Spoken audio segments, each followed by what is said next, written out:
मैंने ये कहा कि 90% जो विधायक सांसद है निश्चय उन्हें पीछे के दरवाजे से मिलता है। लेकिन सोच सकते हैं कानून का दुरुपयोग कौन कर रहा है। स्पष्ट शब्दों में कानून का दुरुपयोग डीसी मैडम कर रही है, कानून का दुरुपयोग बीडीओ साहब कर रहे हैं, कानून का दुरुपयोग वो संसद कर रही है जो गरीबों के लिए नहीं चंद कॉर्पोरेट्स के लिए कानून बना रही है। सोशल मीडिया में एक पेपर कटिंग के माध्यम से हम लोग पढ़े थे कि यहाँ के लोग लगातार मौन आंदोलन कर रहे हैं। कंपनी यहाँ लोगों के ज़मीन को कब्जा करने के लिए बहुत इंटरेस्टेड है। कोल ब्लॉक उनका एक आवंटन किया गया है, लेकिन उसका एक प्रावधान है। भारत में एक कानून है जो केंद्र सरकार का कानून है, भूमि अधिग्रहण अधिनियम 2013। उस कानून के तहत अगर आप किसी निजी जगह ज़मीन को लेते हैं तो उसके लिए आपको 80% लोगों की रजामंदी लेनी होगी।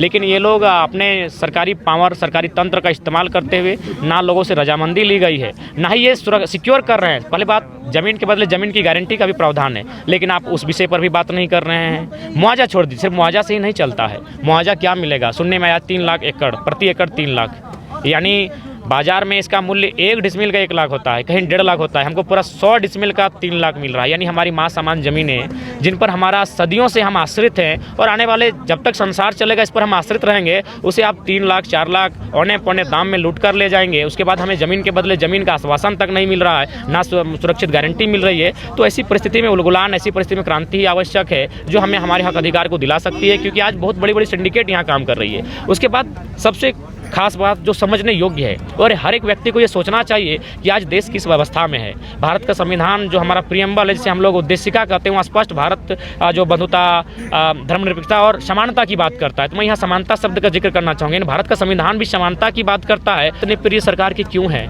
क्या वे समानता की बात करते हैं? वो तो पूंजीवाद की बात करते हैं। हम पूंजीवाद के विरोधी नहीं है, लेकिन पूंजीवाद में समानता का भाव होना चाहिए। हमारा प्राथमिकता समानता होनी चाहिए। हम समानता को महत्व रखेंगे। अगर समानता की आड़ में अगर कोई अमीर बन जाता है वो अलग विषय है, लेकिन समानता को ताक में ना रखकर, समानता को तार करके, समानता का गला घोटकर, तो कहीं ना कहीं अगर जो लोग हमें असंवैधानिक होने का बात करते हैं, असंवैधानिक वे लोग हैं जो समानता की आड़ में एक बहुत बड़े विध्वंसक पूंजीवाद को बढ़ावा दे रहे हैं। यहाँ देखिए, मार्च के महीने में जो लेटर बनता है जमीन लेने का, जो कागज तैयार किया जाता है कि फलना जगह खाता नंबर इतना, एकड़ इतना, डिसमिल इतना, प्लॉट नंबर इतना, ये मार्च महीने में तैयार होता है। लेकिन ये चिट्ठी गांव तक आती है दिसंबर में, ध्यान दीजिएगा, 9 महीना बाद। और क्या कहा जाता है कि आपको 10 दिन का समय दिया जाता है। 10 दिन के भीतर आप अपनी नाराजगी दर्ज कराएं, आपत्ति दर्ज कराएं, अन्यथा फिर आपको मौका नहीं दिया जाएगा। 9 महीना बाद। अरे जब मार्च में लेटर हुआ है तो लेटर अप्रैल में छपना चाहिए था हमारी दीवारों पर। उसके बाद उन्हें 2 महीना का, 3 महीना का, 4 महीना का समय देना चाहिए था। लेकिन सोच सकते हैं कानून का दुरुपयोग कौन कर रहा है। स्पष्ट शब्दों में कानून का दुरुपयोग डीसी मैडम कर रही है,